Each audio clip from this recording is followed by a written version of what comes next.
Hello, everyone, and welcome to the Power and Privilege Symposium. It is an absolute honor to be joining you today as one of your speakers. My name is Haley Moss, and I am so incredibly excited to get to speak with you today about ableism and neurodiversity.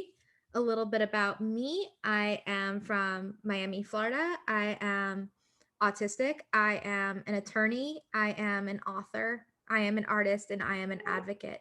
That's kind of the short version of who I am, and I'm really excited to get to share more about myself with y'all during today's presentation, as well as getting to educate you on where the personal and the professional blend for me in talking about eliminating barriers to access and also just embracing and being accepting of people who have different brains and different types of bodies. So without further ado, I'm going to share my slides with y'all, and I'm really excited for today's presentation. So thank you again for having me, and thank you for the chance to get to share. So today we are going to be talking about granting access, dismantling ableism, and embracing neurodiversity.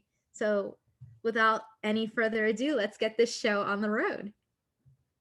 So I always like to begin with a little bit of a quick chat about accessibility.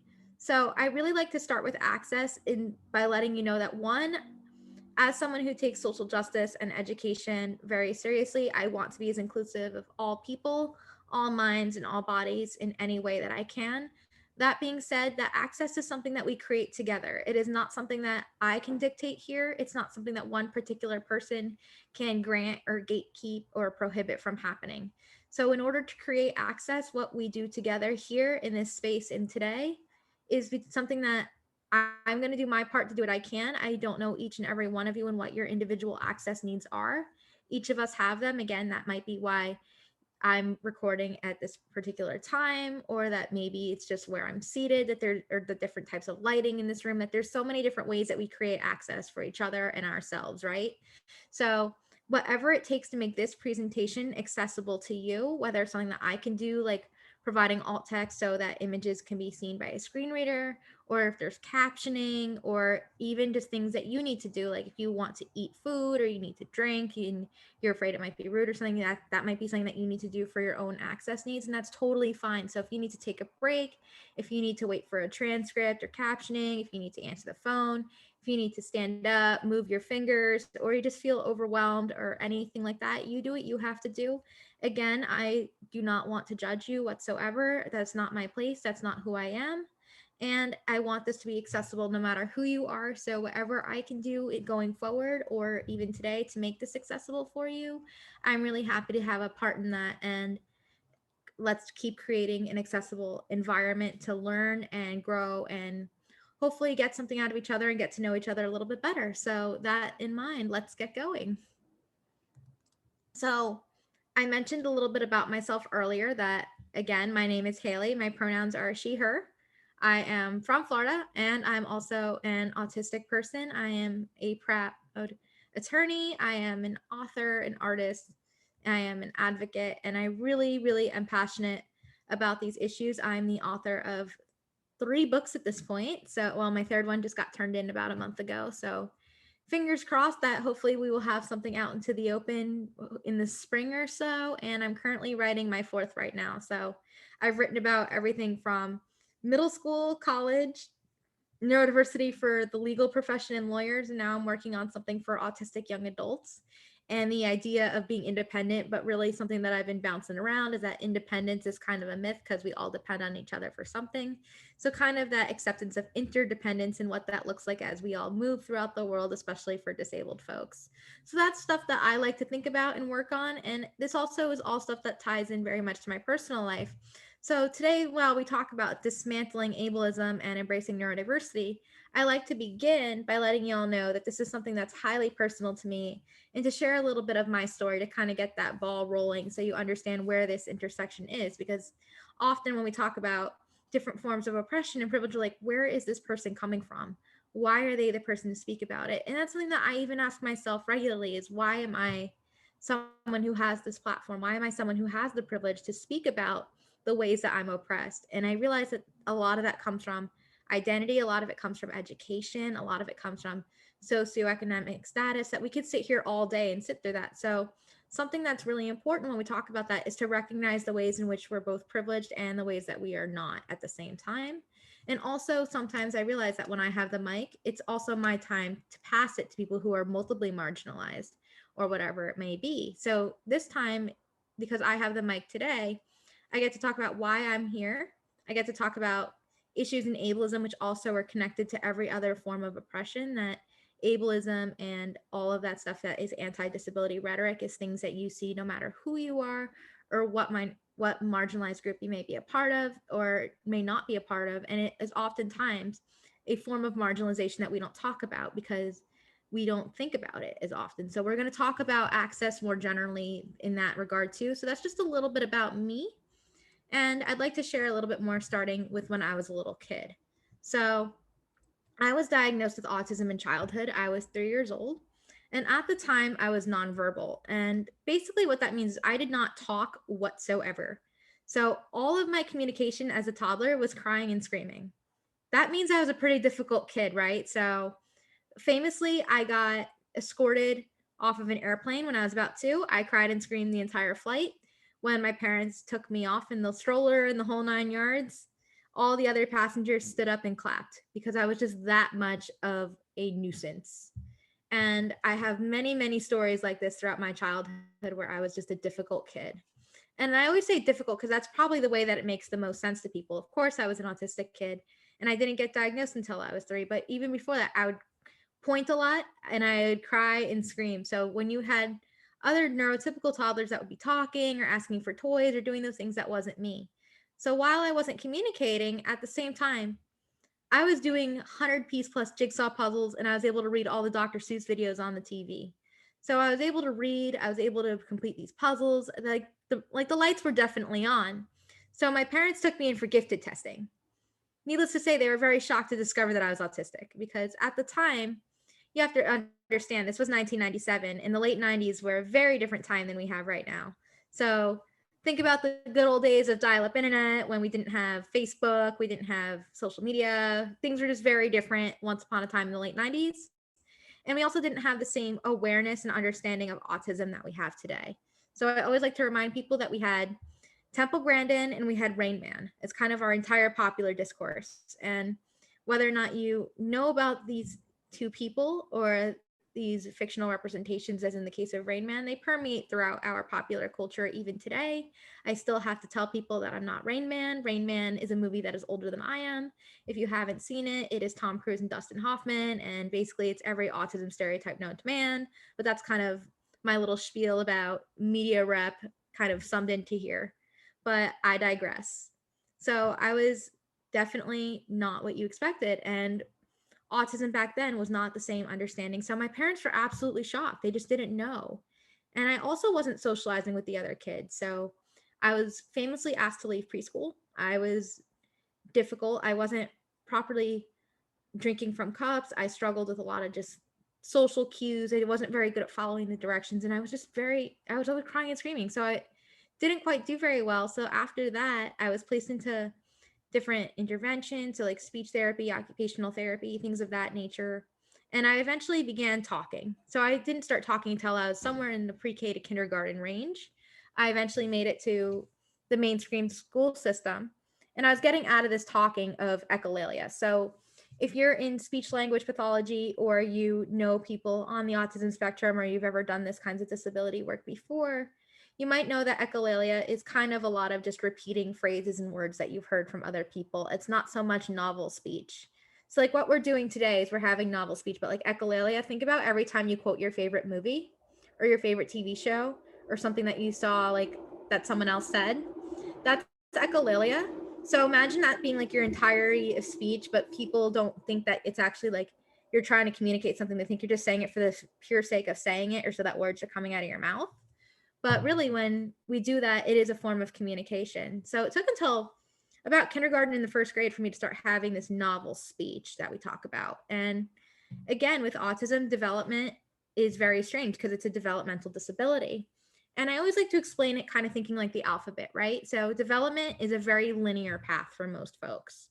So I like to explain this as, you know, how you crawl and then you walk and then you run and then maybe you run faster and then you do something else. So development isn't necessarily linear for folks on the autism spectrum or who have developmental disabilities.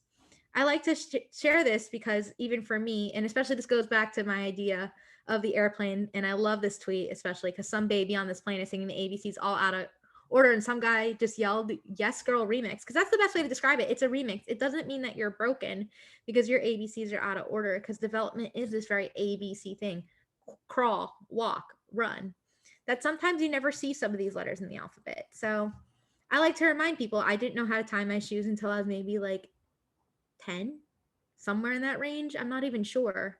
And I still barely know how to like tie a ponytail or braid my hair or do any of these like very typical ish type things sometimes. And that's totally okay. And maybe I'll get there, maybe I won't. But I feel like there is, but I was also doing those jigsaw puzzles super early on. And sometimes my alphabet and my development was out of order and still is. And honestly, that's just part of the course. So I really like to kind of bring that point home whenever I can. So we're going to do a lot of fast forwarding around here. And this is a picture of me probably about last year. And again, I mentioned I'm the author of a couple books. So here's me with a picture of two of them.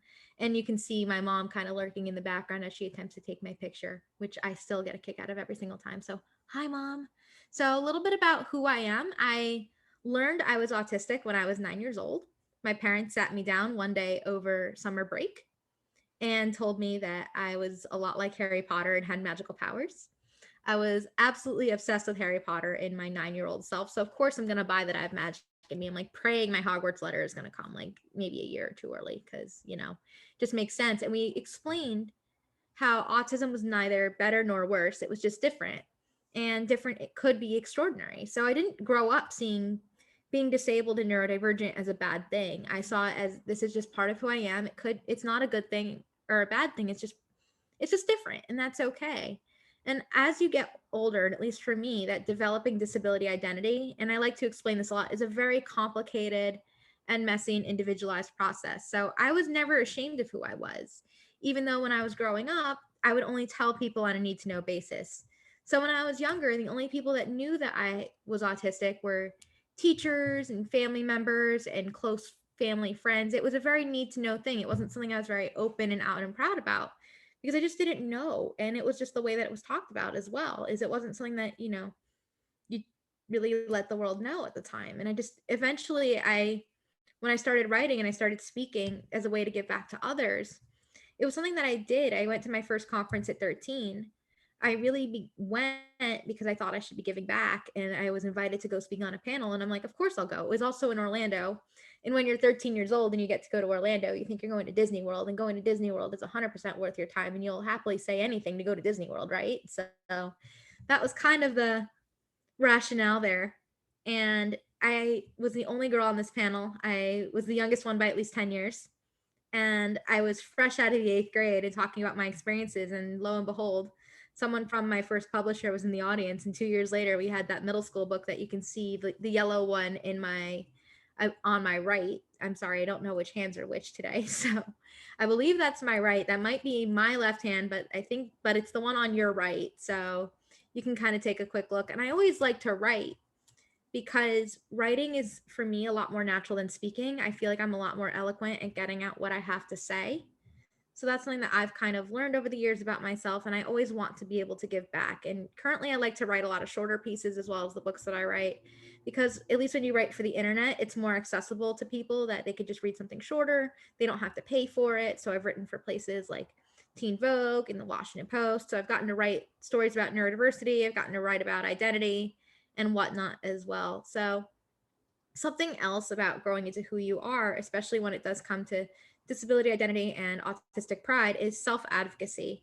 So when we talk about disability, we always talk about this idea of self-advocacy. So I feel kind of funny about the idea of self-advocacy sometimes, because a lot of people will use self-advocate as a way to just diminish disabled experiences, that all we know is our own life experience and our own self-advocacy. But advocacy generally is very big, as I'm sure most of you know, that you can use it in more than just for your own needs. So I'm a self-advocate only when I'm advocating for what I need for myself. When I'm advocating for my community, I am an advocate, period. So that's just how I see it. And I feel empowered to use my voice to help amplify the concerns of my community. I do not speak for the entire autistic or disabled community. I never claim to, and nor do I want to. I can only speak on behalf of my own experiences. I can speak on behalf of things that are very commonplace throughout the community and things that are widely understood, such as ableism and what neurodiversity is and what that means to me. And something else that's really important through self-advocacy and using our voices is that we also have the opportunity to amplify other folks' voices who are in our community who are also multiply marginalized, silenced, or unheard. So that is the most important thing. And especially when we talk about disability, we always circle to this, you're a voice for the voiceless thing. And every single time I just roll my eyes and I go, no, all I am doing is amplifying voices that are silenced or unheard. And that's something that I feel very strongly about, even as an attorney, is there's no such thing as having no voice or being voiceless. It's all about empowering people to use their voice and making sure that people who otherwise go silenced or unheard have the opportunity to be listened to and have a seat at the table. So that's kind of is a great segue into talking about the fact that I am actually an attorney, which sometimes blows my mind. So bear with me because I still think it's really exciting. I'm sorry.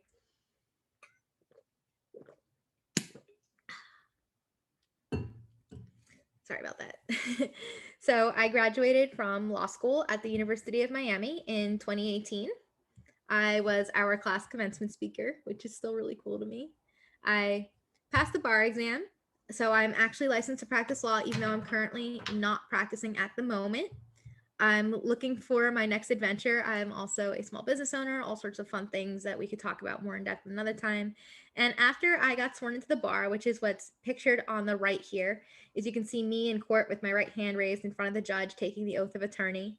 I went viral for being Florida's first documented openly autistic attorney. And that's something that we're going to talk about a little bit more later, especially when we talk about what openly autistic means. But I think it's really important because having gone viral, I've learned and I've been asking myself how we tell stories about disability. And that's something we're going to talk about today too, especially in light of talking about ableism. So how do we tell this story? Are we telling the story the way that you want to read it or how you want to feel? So are we telling the story of now about me becoming a lawyer, what kind of law I practice? Or are we telling a story that's tragic and trying to say once she was nonverbal and now she's a lawyer? So how do we tell stories about disability is something that we're really going to talk more about, and how we do that really makes a difference. So when I was sworn in, I had my very first job. I was a litigator practicing in healthcare litigation. That is a nice way of saying that once upon a time, I represented hospitals against insurance companies. And I also did some work in the international law practice. We primarily did anti-terrorism matters, which meant that I got to do the really cool thing where I actually got to be part of legal teams that sued drug cartels, which sounds really, really cool to say at cocktail parties. So kind of a little bit about what I've done while I've been in legal is really open that disability conversation, because we don't talk about it. A lot of the conversation that we do have in the legal profession is about mental health. We treat mental health as something that one day you hit rock bottom and then you get help and then you're magically, suddenly everything is perfectly okay. And that's really not how mental health or disability works. So we tend to hide these things because any perceived weakness can be used against you, or a way to somehow see you as lesser, that you don't have this presumption of competence. You have to prove your competence while everyone else already has that assumed. So that's a form of privilege, especially within legal, is this presumption of competence, that you have to prove that you even belong there. So that's a little bit about me and a little bit about where I've been. And I think it's important when we have that, say, have that background for our shift in perspective from the personal story to the open world. So when we're talking about the world as a bigger place, we talk about the barriers that people with disabilities face. So I think we really just need to kind of see, and that's why I also say, where is this person coming from and why are they the one who could tell these stories? Who is the storyteller is something that in disability world I think is so, so important. So let's talk about that when we talk about storytelling. Is when we read these types of narratives, they usually focus on overcoming something, right? So when we see stories about disability, we see them overcoming something. Once she was nonverbal, now she's an attorney. And now this high school senior with Down syndrome has the hottest date going to prom, the really good looking quarterback, or who are the most popular cheerleaders taking this kid with Down syndrome to prom. So what are we really and it's framed as this overcoming narrative, and we see this overcoming disability narrative a lot. We see it in the stories about heart, that are supposed to be heartwarming, right? The ones about the cake at the grocery store that someone, or that people coming to our birthday parties or whatever it might be. Think of all those stories that you probably consume and might have even mindlessly shared. That's okay. And I like to ask these questions. So what are people with disabilities actually overcoming? And here's kind of some ideas, especially when I asked around. Are they overcoming their disability itself? Are they overcoming challenges associated with that disability? Are they overcoming low expectations? What about stereotypes and prejudices? Or their own self-doubt or a lack of confidence? What about inaccessibility in society, or like we talked about slightly earlier, the presumption of incompetence? And all of this is something that we see in terms of the media and how we view disability as a society. So it might be a mix of all of these. It might be one or two. So for me, I'm not trying to overcome autism. Anyone who says I am is completely full of it. I am really just trying to overcome the low expectations that society has of autistic people, the prejudices and stereotypes in my way, and the inaccessibility of the world around me. That's all I've been trying to overcome and trying to dismantle. I haven't been trying to overcome my autism. I don't want to be neurotypical. I don't want to be anyone else. That's just not something that I have a strong desire for. And that, again, is totally okay. And I think each person has different priorities of what they're overcoming and what obstacles are in their way. So we talked a little bit earlier about what it means to be openly autistic, right? And pictured here is the neurodiversity symbol made out of dots. It's a bunch of it's a rainbow infinity loop, and you can kind of see the gradient and all the different colors. I personally think it's a really cool symbol. And to me, being openly autistic means not having to hide or mask my autism. It is the freedom to be exactly who I am. And that's something that I recognize takes a lot of confidence, and it also takes a lot of privilege. And sometimes you can pass or sometimes you can't. And we'll talk more about passing as able-bodied or non-disabled or neurotypical a little bit more later too. But being openly autistic means that I have the freedom to be who I am. And I also mean that as a good thing and a bad thing. Is having that freedom means that you also have to face the consequences of a society that isn't necessarily always accepting or understanding. But at the same time, I don't have to feel like I'm trying to be someone I'm not either. So I guess the best way to explain this is also kind of like, it's a lot like passing or not being in the closet, so to speak. So I really like this comic that my friend Rebecca put together about what acceptance is, especially for autistic people. And it explains that acceptance allows us to be our best selves and take care of our mental and physical health. So instead, that we're learning how to basically not conform, and we just want to be ourselves just like anyone else. And that if we're accepting of autism and neurodiversity generally, people are accepting us for exactly who we are. So that's what it means, in that folks are taking our needs seriously, in that we aren't ashamed of who we are or being told to act in ways that make other people feel more comfortable. So this is something that I think is really important to think about, and I'm really grateful that this comic exists, and I'm glad that I get to share it with you today. So that kind of goes back to our discussions as well. So what exactly is neurodiversity? You've heard me toss around this word a couple of times. And neurodiversity is a concept where neurological differences are to be recognized and respected just as any other human variation. So that types of neurodivergence, or labels that fall under the neurodiversity umbrella, are inclusive of autism, ADHD, learning disabilities, mental health disabilities, Tourette syndrome, and also our friends with intellectual disabilities. Our friends with intellectual disabilities are often forgotten about in the disability conversation and in neurodiversity activism. And I think it's incredibly important that we include them, especially because they are the ones who often have the least amount of privilege at times, and they are seen as the most incompetent or unable to make decisions for themselves, or they are just seen as perpetual children, which is not the case. So again, please make sure that when you are talking about people with neurological differences, that we are as inclusive as possible, and we are also making sure that our work helps and benefits the people who are most marginalized in society. So all of that sounds great. So neurodiversity is something that's wonderful, and we're on our way, and we're going to all be accepting. So let's talk more about dismantling barriers to access and inclusion. So this is a photo of me on the right with a hashtag inclusion sign from the Best Buddies conference at Indiana University and that was last summer in the before times, of course. And I just really like that sign, and I always like to share it whenever I can because it just makes me happy.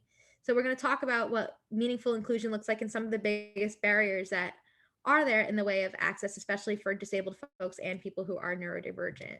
So three of the biggest barriers, at least that I see, kind of all go hand in hand, right? So we have ableism, non-disclosure, and masking.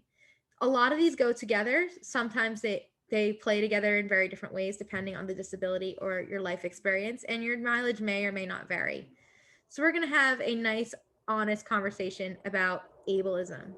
So your first question might be, what is ableism? And I'm going to sit here and say, that's great. I'm glad that we want to talk about what ableism is. Ableism is a system of prejudices against people with disabilities. So it's something you may or may not notice that you're doing. It might be different language. It might be just how you treat people who are different than you.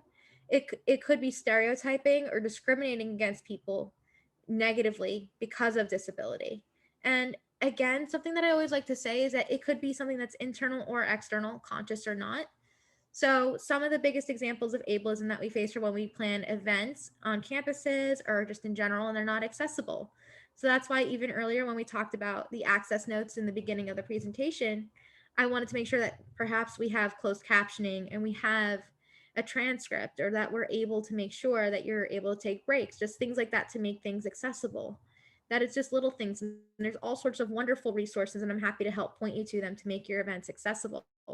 Even just the way that we talk sometimes, there are certain terms that are very embedded in our language that have ableist histories and connotations. So something that I know that I'm trying to break out of, and again, even if you are in disability rights activism or disability justice work or social justice work generally, you can still have ableist tendencies. You can still have internalized ableism as a disabled person, and you can also still be making mistakes. So something that I've learned a lot about through this work as well is more about ableist language. So most folks probably think that the big one here is the R word that we all stopped saying in like middle school, right? So that's kind of the pinnacle of ableist language that people know is bad. But other words that we use all the time, or we don't really think much about, do have ableist meanings and understandings that are also derogatory towards folks with like mental illness and mental health disabilities. So the biggest one that comes to mind, at least when it comes to ableist language and cleaning that up, and this is something I'm working on in my personal life. So if you hear me, you're more than welcome to call me back in and remind me what I'm trying to do, is the word crazy. So crazy actually is something that is harmful towards people with psychiatric and mental health disabilities. And if you look at the history of the term, you'll begin to also recognize that too. So what I try to do is I try to find alternatives to say what I'm trying to say every time you say something like that's crazy, that I try to find something like that's ridiculous or that's wild, because I'm trying to think, how can I be more expressive without throwing a community of people under the bus, so to speak. So that's some of the forms of ableism that might be more embedded in your life, more so than making things inaccessible. And it's not just, access is not just physical accessibility, and as we've learned with the internet as well, it also is cognitive accessibility, and that's always something that's not at the forefront so much. So how do we make sure that people are able to understand what's going on? That's why I also pick fonts that I do when I do PowerPoints. How do we make sure that we're making sure that everybody feels included and has a seat at the table? So that's kind of a little bit about what ableism is and how it's a barrier in so many ways. And internalized ableism is a huge barrier, especially for disabled folks, because we learn a lot of these messages and we pick up on the stereotypes and different things around us based on what other people are doing. And that also comes down to non-disclosure and internalized ableism coming together. So for folks to share their disabilities with you is a personal decision. So people don't disclose for a lot of different reasons. And there's also a lot of stigma about disability, especially when we talk about mental health and neurodivergence. So people don't want to share because they don't want to be seen as less or perceived as weak. That's something that I've realized especially happens in the workplace. And I've noticed as well that people are afraid to be treated differently or receive specialized treatment. So I always was afraid that I'd be seen with like kid gloves or treated like a favorite because somebody felt bad for me. And we don't want, and people with disabilities don't want your pity.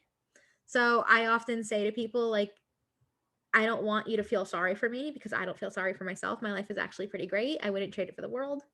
And sometimes you just get talked to in ways that makes you feel uncomfortable. So sometimes it could be the, wow, you're so brave. I don't know if I could do that. Well, I don't really have a choice. I don't know any better. So it's like, what do you want me to say? And sometimes there's also that internalized ableism and negative self-talk. I put this graphic here of a cartoon guy in a wheelchair with some of those internalized ableism thoughts about how you'll never get a job, or you're not good enough, or that you need to be fixed, or you're asking for too much by stating your access needs or asking for an accommodation. So sometimes in school, when I was in law school, internalized ableism for me looked like that. I struggled sometimes with some of the traditional ways of learning and studying, and I felt like I wasn't doing the same things my classmates were. And I spent so much time just thinking I was just lazy and stupid. And the truth was, I just learned differently and had different study methods and absorbed information differently. And it took me a long time to realize, hey, this isn't because you're stupid or you're lazy and any of these things, because your brain works differently. And some of the messages that were sent whenever we're not doing the same things that neurotypical people are doing. And of course, we have the pre-existing stereotypes. So sometimes when I disclose because of those stereotypes, people assume that I'm a computer genius. For those of you watching today and noticing that there may or may not have been one or two technical difficulties here and there, I think it's safe to assume that I'm not a computer genius. Again, I did not major in computer science. I'm not an engineer. My bachelor's degrees are in psychology and criminal justice. I don't think that necessarily makes me a computer genius, and I went to law school to avoid doing math. So I think we can kind of figure out how well that stereotype played out for me, because otherwise maybe I would have been a software engineer at, like, I don't know, maybe Microsoft or Google or something. I don't know. But that is not what happened in my life. Again, I went into the law. So I don't think and I'm also not a guy. So I kind of didn't quite match all the autism stereotypes out there. And sometimes that affects how people view me because of those stereotypes. And they try to figure out where I fit in. And then they'll say something like, you don't look autistic. And you're like, do I really want to deal with that? Like, maybe it's better I don't disclose in this particular case. And also, what we have is a lot of potential discrimination. So whether it's being excluded from a social group, whether it is being treated differently when you're going for a job, or just anywhere in life, that you will face some kind of subtle discrimination, or just ways that people treat you differently. I could tell you about ways I was treated differently in school, in the workplace, amongst friends who purposely excluded me from social outings, thinking that I would be a liability for them. So disclosure, so people will not disclose because then they could pass as non-disabled, that you can have that able body privilege, if only for a moment or two. And it's sometimes, and that is something that, especially for neurodivergent people, can come in even more. And that also comes down to this idea of masking. So masking is a type of passing, and it's a type of non-disclosure in a sense.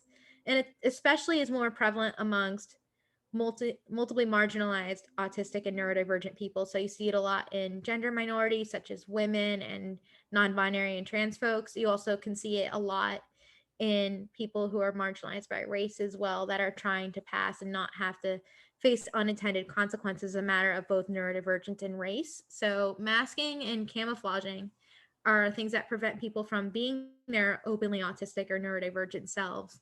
So the best way to describe these things is that it's taking on a persona that is felt to be more neurotypical, or hiding behavior that is viewed as socially unacceptable, or performing social behavior that is felt to be more neurotypical. So this is stuff I used to do a lot in school. So whether it was acting interested in the things that other teenage girls were, at the time, everyone I knew was obsessed with Twilight. So I, of course, knew everything there was to know about Twilight. I had what to say. I took on the persona of times of someone who was obsessed with Twilight, because I knew it meant that I wouldn't get bullied in school. And I also thought it was the only way that I could make friends. So that's why I would do it. And a lot of masking and camouflaging happens because a lot of behaviors that we associate with neurodivergence are seen as bad, that we see them as things and problems that need to be fixed. So think about when someone might not make eye contact with you. You're going to think that they're lying, or you don't trust them, or that if they don't talk as much as you want, they're not listening, or they don't care.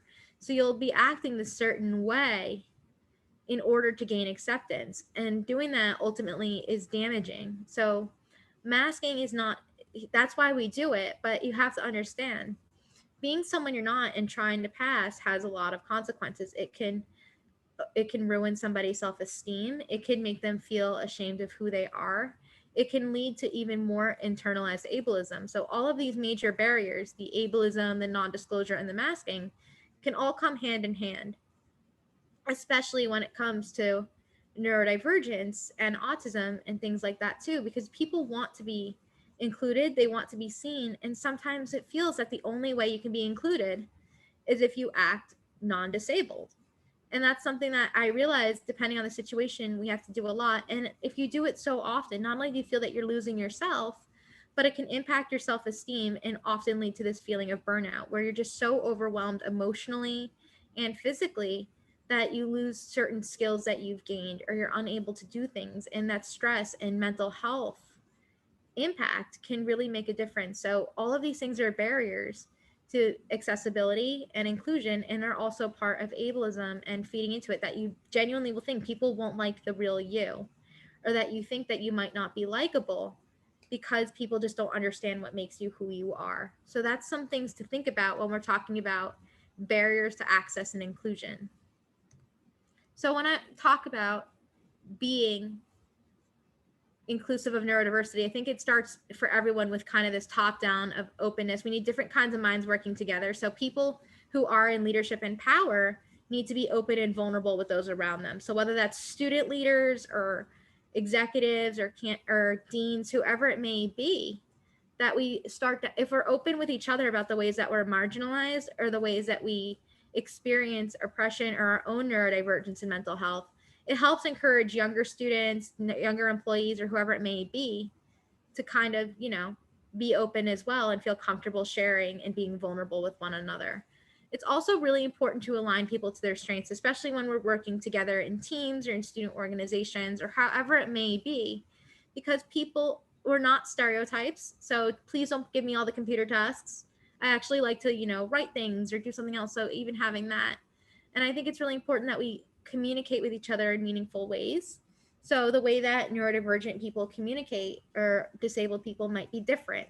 So I have folks that are non-speaking and may use an iPad or technology to communicate. That shouldn't be seen as less. That should always be respected, and that's part of communicating. We should also be using universal design when we design events and when we design classes. So no matter who you are and you're listening to this, that is something that you can implement. So it's a way to make things accessible and simple and intuitive for the most amount of people. So the way that I like to describe universal design is, it would be great if we got rid of lefty desks in auditoriums. I am left-handed. It automatically puts me at a disadvantage. That if we just had things that would work no matter what hand you write with, that would be wonderful. Or even when we think about the unintended effects of when we do things that are supposed to be inclusive of disability. So the biggest example of universal design that ultimately benefits the most amount of people is captions. Y'all know by now probably that I love captions. So captions, of course, when we see them on TV, captions were intended for people who are deaf and hard of hearing. But as we know, they're not the only folks who benefit from captions. People who benefit from captions include people like me who may have processing differences. They also benefit people who are multitaskers and do more than one thing at a time. And they also benefit people who might be learning English or a second language. So they can read and follow along what might be being said on TV or whatever else is going on. So those things have multiple different things. So I also think when it comes to neurodiversity at work in particular, and especially on campuses, I think about neurodiverse mentorship and leadership. So something that I see, because I spend a lot of time in the workplace environment, and that's why I bring this up, is neurodiverse mentorship and leadership don't really exist. So people don't get to keep moving up that ladder. It's very hard to find mentors when you're neurodivergent, especially because people don't want to take a chance on you. You work differently. They see your social skills as less, and you might not be presumed as competent right away. So I want to one day see the world where neurodivergent people are advancing professionally, that they're leaders on campus. I think it would be great, even when we talk about this mentorship, even things like when I was on campus, I knew there was no way that an autistic girl could have probably survived like sorority rush. And it was something I thought that I would have wanted to do, right? Like I wanted to make friends, and the whole process was so overwhelming. But I didn't also have anyone who would be willing to mentor me, or any way that I would have been able to get through those things. And I also think when it comes to things, we need help. We need to have a seat at the table in our like event planning to make sure that it's inclusive of neurodivergent people. So often we're left out of our own table. I think about this a lot when you see like autism awareness things, and so many of them are planned by neurotypical people. They don't think about how would this event even be accessible to an autistic person. And I think when we have these trainings and we have these types of conversations like we're having today, it's really awkward when you have a neurotypical person leading it, in that they don't have that neurodivergent or autistic perspective as well. So I think it's really important that to be inclusive, we do those things. And again, we treat people like people, we recognize our own biases.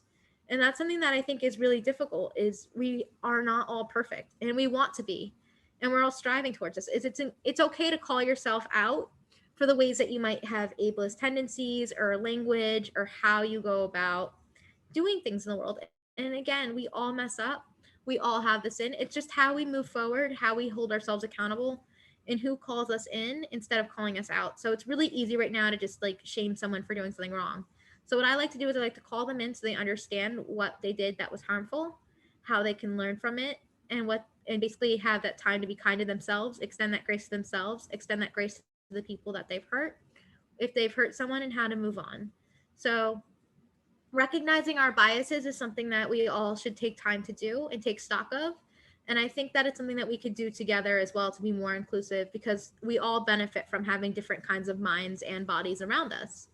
So that's kind of my spiel when it comes to being inclusive of neurodiversity, and also making sure that we have this understanding and knowing how we can really get there, and we can dismantle those barriers to access so people feel comfortable disclosing. So we recognize the ableism in our how we talk about disability, how we treat people with disabilities, and how we create environments around us to be more inclusive, that we have people that feel comfortable being open and vulnerable and sharing their disability without fear of retaliation or discrimination, and also people not having to feel that they have to use different survival skills just to be seen as competent or act neurotypical in order to blend into society. So that's kind of what I'm thinking about, and I'm challenging you to think about how you feel about disability, whether or not it makes you feel uncomfortable, how you talk about disability, and how you practice inclusion and openness and vulnerability throughout your life as well. So, with that in mind, I want to also share a quick little tidbit about the Americans with Disabilities Act, because this year is ADA 30, and people with disabilities actually have protections against things like discrimination in jobs and in government services, colleges, in public places, communications, and people with disabilities are legally entitled to be part of their communities, and you have a role to play in making sure that happens too. So don't be afraid that you're going to get sued, just something that you should probably be aware of as well. Just a fun fact. And with all of that in mind, I'd love to get to continue this conversation about ableism and neurodiversity and hear more about the steps that you're taking to make sure that the people around you feel welcomed and included, and to make sure that we are dismantling barriers to access, embracing neurodiversity, and also empowering people with disabilities no matter where we are in the world. So thank you so much for your time.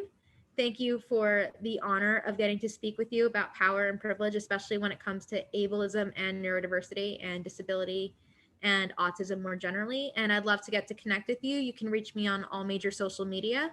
My handle is at Haley Moss Art, or you can send me a hello note via email at haley@haleymoss.net. Thank you all again so much for your time today, and I look forward to keeping this conversation going and hope that you are able to do something to make this world more accessible and inclusive.